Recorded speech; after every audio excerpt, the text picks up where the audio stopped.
L'information continue sur Médien TV Afrique. Bonsoir et bienvenue à tous. On voit ensemble les titres. À la une, l'ancien Premier ministre Abdelrahman Yousfi n'est plus. Il a rendu l'âme dans la nuit d'hier à l'âge de 96 ans. Il a été inhumé ce vendredi au cimetière Chouhada de Casablanca après la prière d'Ad-Dohr.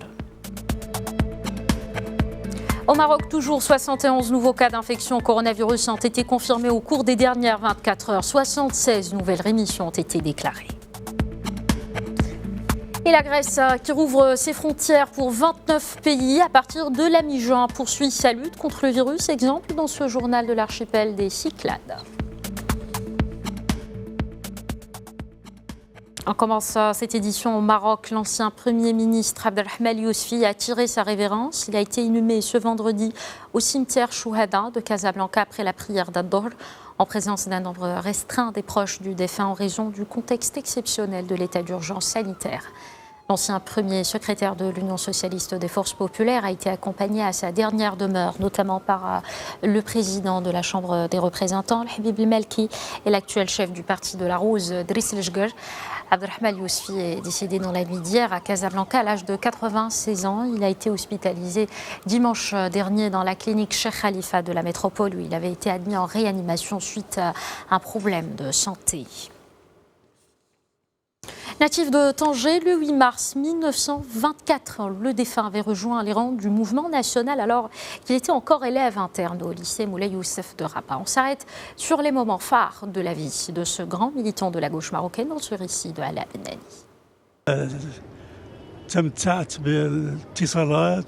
Il était celui qui avait conduit le premier gouvernement d'alternance. Né le 8 mars 1924 à Tanger, Abdelrahman Yousfi est une figure emblématique de l'histoire du Maroc. Il avait rejoint les rangs du mouvement national alors qu'il n'était encore qu'élève interne au lycée Moulay Youssef de Rabat. Militant de la première heure, il s'engage donc très jeune aux côtés de l'Istiklal puis de l'UNFP qu'il fonde avec Mehdi Ben Barka en 1959. Le défunt fut membre du secrétariat général de l'Union nationale des forces populaires qui va devenir en 1975 l'USFP, l'Union socialiste des forces populaires, et rédacteur en chef de son organe de presse, At-Tahrir, entre 1959 et 1965. Le 4 février 1998, feu le roi Hassan II le charge de former un gouvernement qu'il présentera au souverain le 14 mars de la même année. Ce grand militant de la gauche marocaine deviendra ainsi le premier ministre du 26e gouvernement du Maroc, appelé gouvernement d'alternance du 14 mars 1998 au 6 novembre 2002. Après la mort du roi Hassan II, le roi Mohammed VI le maintient à la tête du gouvernement en lui rendant un hommage remarquable. Durant toutes ces années, Abdelrahman Yousfi a connu le protectorat, l'indépendance et a contribué à la phase de transition démocratique du pays à la fin du siècle dernier. Le gouvernement de l'alternance a été marqué par deux événements phares que l'histoire du Maroc retiendra: l'arrivée pour la première fois en 40 ans d'un parti d'opposition au pouvoir et le passage de témoin entre deux rois.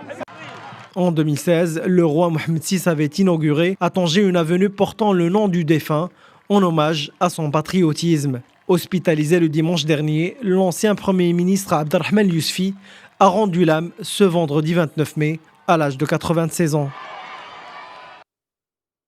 Direction Rabat. À présent, pour rejoindre Mohamed Tajdine Husseini, politologue, professeur de droit international. Bonsoir professeur et merci d'être avec nous. Alors, qu'est-ce que vous retenez de feu Abdelrahman Yousfi ? Moi, je crois que le Maroc a perdu, en la personne de M. Abdelrahman Yousfi, avec sa disparition, il a perdu effectivement, moi je pense que c'est un militant d'abord nationaliste, patriotiste, et aussi un homme d'État, dans le vrai sens du terme.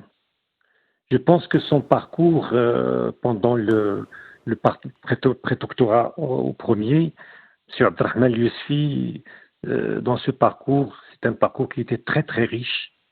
Quand il a terminé ses études de droit, il prend part au mouvement de la résistance et de l'armée nationale. Il était presque porte-parole du mouvement nationaliste marocain auprès de pas mal de pays européens.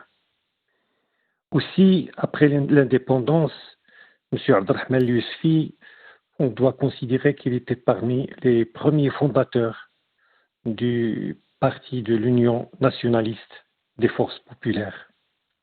dans le cadre de l'exercice de l'opposition dans ce parti, la méthode et le style de M. Abdelrahman Yousfi étaient tout à fait différents des autres. Il a donné priorité toujours au dialogue et c'est lui-même qui a dit que l'avenir de la nation se construit par le dialogue franc, sincère et responsable. M. Abdelrahman Yousfi était bien sûr rédacteur en chef du journal At-Tahrir, qui était le premier journal à l'époque au Maroc, si je ne me trompe pas. Et son parcours en tant qu'opposant était toujours caractérisé par la critique constructive et le dialogue. Et je pense que c'est le seul militant qui était à l'opposition dans le monde arabe, qui était nommé par la suite par le chef d'État, c'est-à-dire le roi Hassan II, pour diriger le gouvernement d'alternance. Ce gouvernement qui a fait beaucoup de bien dans l'histoire du Maroc. C'est une chose qui est d'ailleurs constatée par tout le monde. Et je pense que c'est aussi le seul militant opposant qui a travaillé avec les trois rois à la fois, avec Mohamed V, avec Hassan II et avec Mohamed Sadis. Je pense que quand on essaie de réviser maintenant les mémoires de M. Abdelrahman Yousfi, moi je pense que c'est un ouvrage qui est en 3 tomes, qui a été rédigé par M. Boudraqa, et il est plein d'événements politiques auxquels il a participé, et l'esprit de sagesse et de dialogue, comme je viens de dire de le départ, qui a caractérisé toujours son parcours. Il reste parmi les grands de ce pays que nous avons besoin, et surtout pour les jeunes, de retourner toujours à ces mémoires pour apprendre comment diriger les partis politiques, comment pratiquer la politique au moment où le moral doit constituer l'élément principal de l'exercice politique dans notre pays. Merci beaucoup, professeur Mohamed Tajdid Al-Husseini. Vous êtes professeur de droit international, je le rappelle. Merci encore une fois pour ce témoignage. On part à présent en France pour écouter cette fois-ci le témoignage d'Elisabeth Guigou, ancienne ministre française. On l'écoute. C'était un homme, un militant, un homme de conviction, un homme de gauche, qui était, j'en ai été témoin, respecté de toute l'internationale socialiste. Il a, comme avocat, défendu ceux qui étaient opprimés ou faibles. Il a tout connu. Il a connu la prison, il a connu l'exil, puis il a connu le pouvoir. Et c'est là que moi j'ai eu le privilège de le rencontrer quand il était Premier ministre d'abord de Sa Majesté Hassan II, puis de Sa Majesté Mohamed VI, entre 1998 et 2002, puisque le gouvernement marocain, à l'époque qu'il dirigeait, était exactement l'interlocuteur, en quelque sorte, du gouvernement français dirigé par Lionel Jospin, auquel j'appartenais comme garde des Sceaux, puis ministre de l'Emploi et de la Solidarité. Alors j'ai des souvenirs très, très précis et d'ailleurs très amicaux, je dois dire. Je me souviens en particulier de la visite d'État de Sa Majesté Mohamed VI, qui venait de devenir roi, visite d'État à Paris, qui est resté dans nos mémoires à nous, Français, et spécialement les Français qui aiment le Maroc, comme un souvenir très précieux. Moi, j'avais rencontré le prince héritier, évidemment, auparavant, à plusieurs reprises, mais là, c'était vraiment un événement tout particulier. Et puis, de la rencontre, d'ailleurs à Rabat, des deux gouvernements au complet, qui avaient tenu un séminaire de travail donc présidée des deux côtés par les deux premiers ministres. Et je me souviens que j'avais à mon cabinet un jeune homme, un chef de cabinet, Semou Morsi, dont la mère, Malika Morsi, avait été la professeure de Abderrahmane Youssoufi. Et donc, elle avait gardé une copie d'un mémoire qu'il avait fait en faculté de droit ou de lettres, je me souviens plus très bien.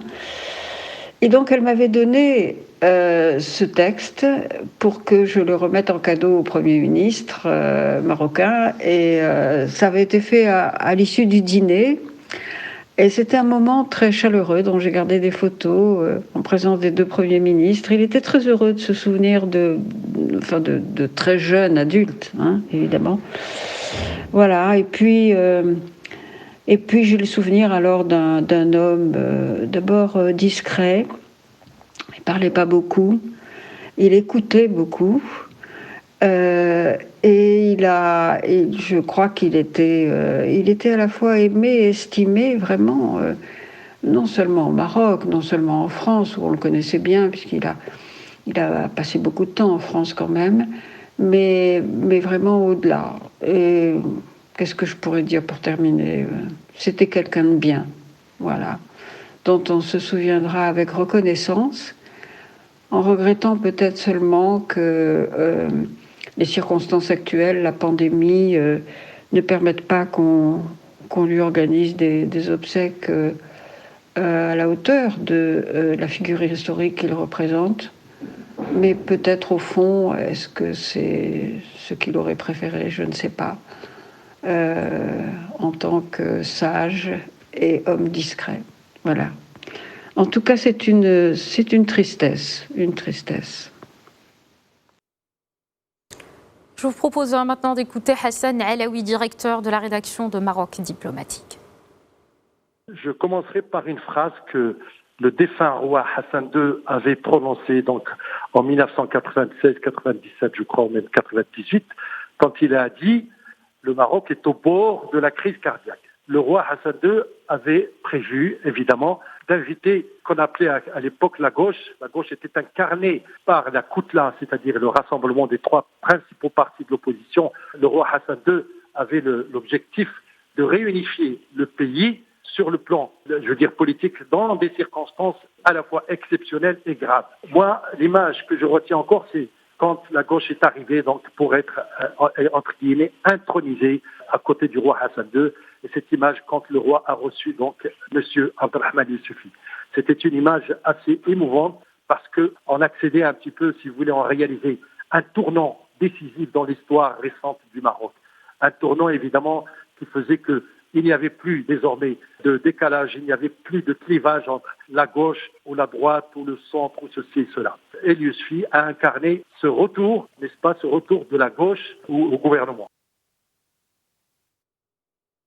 Qu'en est-il maintenant de la situation épidémiologique au Maroc ? 71 nouveaux cas d'infection au coronavirus ont été confirmés au cours des dernières 24 heures. Le nombre total des cas de contamination est ainsi passé à 7 714 dans le Royaume. Le nombre de personnes déclarées guéries s'est élevé jusqu'à ce vendredi à 18h à 5 271 avec 76 nouvelles rémissions, alors que le nombre des morts est resté inchangé à 202. Aucun nouveau décès n'a été recensé selon le ministère de la Santé. En Algérie, à présent, 137 nouveaux cas confirmés de coronavirus ont été enregistrés ces dernières 24 heures, 145 guérisons et 8 décès. C'est le dernier bilan communiqué par le comité scientifique de suivi de l'évolution de la pandémie lors du point de presse quotidien consacré à l'évolution de la maladie. La Grèce, elle, opte pour le choix plutôt difficile. Elle rouvre ses frontières pour 29 pays. Décision annoncée par le ministre du Tourisme. Les aéroports d'Athènes et de Thessalonique seront opérationnels à partir de la mi-juin. Dans l'ensemble de la Grèce, eh bien, la lutte contre le virus se poursuit. Exemple ce soir de l'archipel des Cyclades avec Nora Bazir. C'est par canaux pneumatiques que les équipes médicales se déplacent à travers l'archipel grec des Cyclades pour conduire des tests de dépistage du Covid-19. Passant par l'île de Kimolos, Folegandros ou encore Milas, désormais c'est au tour de Sikinos. Avec une population de 300 habitants, aucun cas de coronavirus n'a été détecté sur l'île. Nous voulons nous assurer de la santé des citoyens, mais également reprendre le tourisme, car il s'agit du secteur le plus important de l'île. Autrement, nous allons avoir des difficultés financières cet hiver. En respectant les règles de sécurité, les mesures préventives, nous pouvons trouver un équilibre et gagner le pari d'assurer la santé publique tout en relançant la saison estivale. Si les autorités locales se disent prêtes à rouvrir leurs portes aux touristes, les risques de contamination demeurent une possibilité.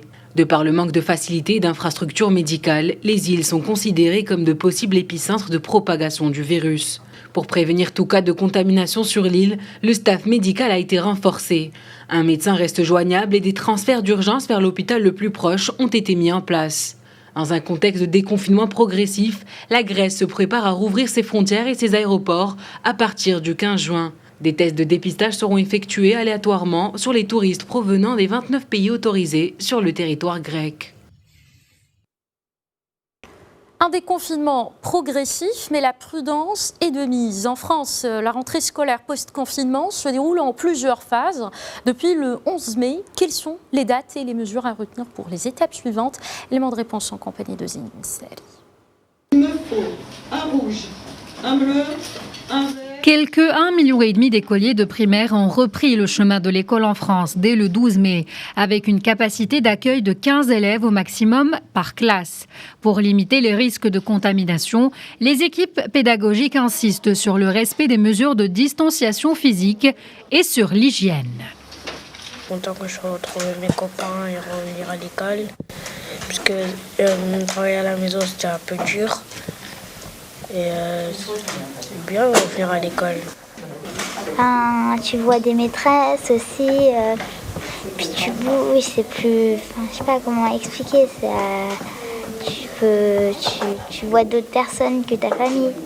La rentrée scolaire post-confinement se déroule en plusieurs phases et c'est à partir du 2 juin que toutes les écoles rouvriront.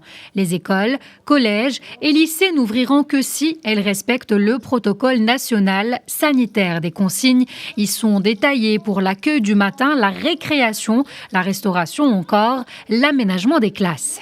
Les mesures qui sont prises dans les écoles sont assez strictes, mais en même temps, elles permettent quand même aux enfants de retrouver un petit peu leurs copains. Donc les retours que moi j'ai entendus, c'est vraiment les enfants sont contents de retrouver leurs camarades. Même si c'est une journée ou 2 par semaine, ils appartiennent à un groupe, ils ont besoin d'appartenir à un groupe. Les parents s'engagent notamment à ne pas mettre leurs enfants au collège ou au lycée en cas d'apparition des symptômes de la Covid-19. Les parents sont invités à prendre la température de leurs enfants avant chaque départ pour l'établissement. Retour sur le continent, au Kenya, le nombre des cas de coronavirus monte en flèche, notamment dans les zones d'habitation informelle de Nairobi. Les autorités ont lancé une vaste campagne de dépistage. On en parle en compagnie de Younes Bidzine. À Kibera, au sud-ouest de Nairobi, l'un des plus grands bidonvilles du continent, les habitants font la queue pour un prélèvement au fond de la gorge. Il s'agit d'une vaste campagne de dépistage du coronavirus, une opération inédite qui démontre le niveau d'inquiétude des autorités. Dans une telle communauté surpeuplée, les gens ne prennent pas l'initiative pour passer le test. D'abord à cause des restrictions, mais aussi par peur d'être testé positif et donc indésirable au sein de la communauté. Les personnes testées positives passent la quarantaine dans un établissement de santé publique. Ensuite, les autorités procèdent à l'identification des gens qui ont été en contact avec les personnes infectées. Dans cette zone où vivent 1 demi-million de personnes, une grande partie de la population a perdu son emploi à cause des restrictions. Pour eux, une éventuelle propagation du virus ne fait qu'empirer la situation. De nos jours, si vous êtes à la recherche d'un emploi ou vous voulez reprendre le travail, ils demandent à voir vos résultats en premier. S'ils ne sont pas négatifs, il est difficile de trouver un job. Les autorités sanitaires affirment qu'un grand nombre d'infections au coronavirus a été enregistré dernièrement dans les bidonvilles de Nairobi. Mercredi, 123 nouveaux cas ont été signalés, soit le chiffre le plus élevé jamais enregistré depuis le début de l'épidémie.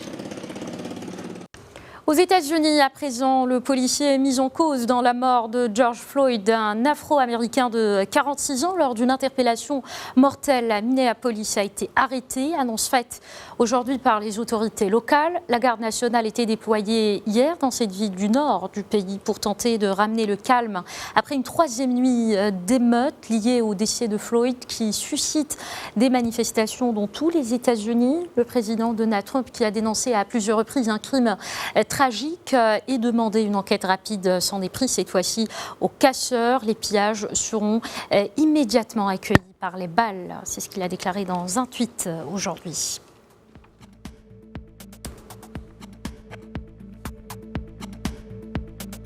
Et c'est l'heure de la chronique L'Afrique a du talent avec Sahel Sissoko qui m'a rejoint sur le plateau. Bonsoir Sahel. Bonsoir Manal, bonsoir à tous. Alors zoom ce soir sur un secteur qui souffre beaucoup en cette période de crise sanitaire partout dans le monde, sans exception. Il s'agit du secteur du tourisme. L'exemple aujourd'hui du Sénégal où les professionnels du secteur misent sur les touristes nationaux pour relancer leur activité.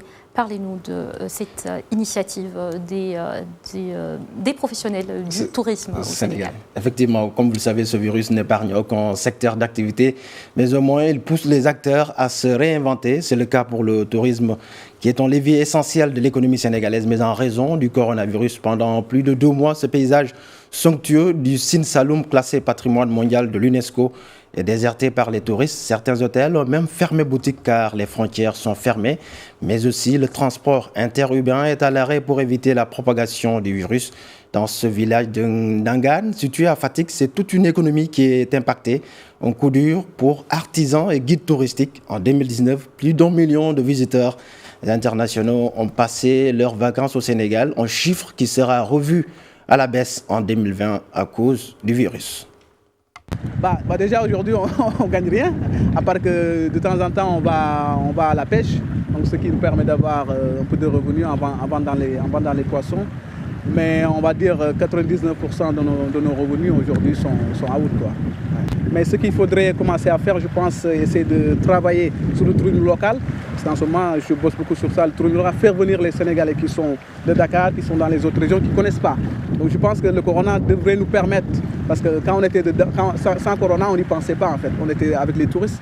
Mais là, le corona devrait nous permettre d'aller travailler sur le tourisme local, de faire venir les Sénégalais qui découvrent leur région. Les États émetteurs ont mis des restrictions. Par exemple, la France, qui est le premier marché émetteur du Sénégal, a clairement dit que les gens qui partiront en vacances cet été, ça sera en France.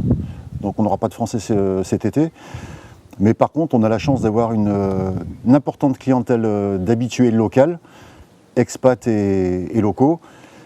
Et là, on attend juste la réouverture du transport interurbain pour réouvrir l'hôtel. C'est quand même une partie importante de notre chiffre d'affaires, 35-40%. Et avec ça, on peut rouvrir dans de très bonnes conditions. Donc j'espère d'ici 1 mois.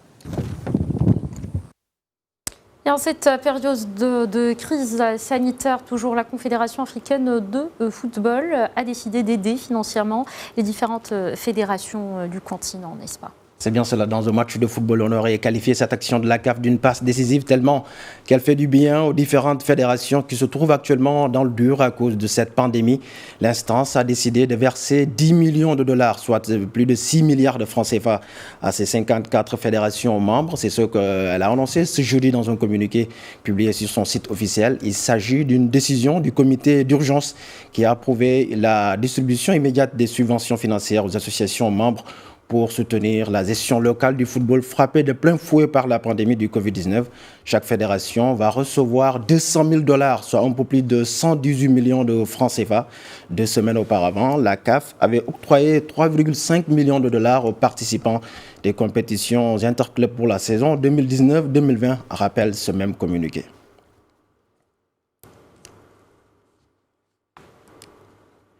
Lui, pas besoin de faire un stand-up pour l'annoncer dans cette chronique. Gad Elmaleh excelle dans ce domaine. Mais depuis le début de la pandémie, l'humoriste marocain sensibilise au respect des gestes barrières. Sa dernière vidéo sur Instagram porte sur le port du masque. Et en tout cas, en toute finesse, donc, il envoie des pics aux gens qui portent maladroitement cet accessoire. Regardez. Les amis, je voudrais vous parler de quelqu'un qu'on voit beaucoup en ce moment.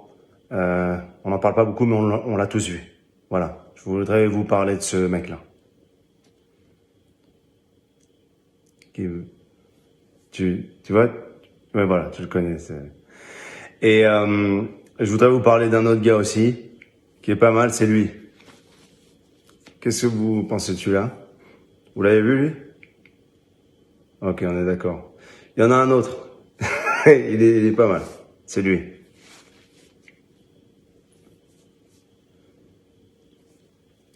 Bon, soyons bien d'accord. C'est comme ça. Et portez-le, ça peut vous protéger. Leçon entendue, leçon su, Manal. Merci beaucoup, Alpha Sissoko, pour cette chronique. Merci à vous de nous avoir suivis. Restez sur Média TV Afrique. L'info se poursuit.